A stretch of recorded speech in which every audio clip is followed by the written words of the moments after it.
Homeopathy വകുപ്പിൽ ബിരുദാനന്തര ബിരുദം നേടിയ ഡോക്ടർമാരുടെ സേവനം ആശുപത്രികളിൽ ഉറപ്പുവരുത്തണമെന്ന് Kerala government homoeo medical officers association മേഖലാ സമ്മേളനം ആവശ്യപ്പെട്ടു. കണ്ണൂർ സെൻട്രൽ അവന്യൂവിൽ മന്ത്രി കെ.പി. മോഹനൻ ഉദ്ഘാടനം ചെയ്തു.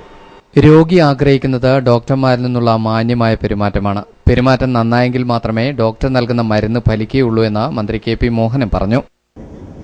മരുന്നോ അല്ലെങ്കിൽ അതിൽ നിന്ന് ചെയ്യുന്നതില്ല, അദ്ദേഹത്തിന്റെ ഒരു തലോടലും വാക്കും കാര്യങ്ങളൊക്കെ തന്നെയാണ് ഏത് ഡോക്ടർക്കും വേണ്ടത്. അതാണ് എന്ന് വിശ്വസിക്കുന്ന ഒരാളാണ് ഞാൻ. ഈ ഡോക്ടർക്കും വേണ്ടത് വരുന്ന രോഗികളോടുള്ള ഏറ്റവും നല്ല പെരുമാറ്റമാണ്. അപ്പൊ അതിൽ തന്നെ കുറെ രോഗം മാറും എന്ന് ശാസ്ത്രീയപരമായിട്ടും മനഃശാസ്ത്രപരമായിട്ടും ഒക്കെ തന്നെ സ്ഥിരീകരിക്കപ്പെട്ടിട്ടുണ്ട്.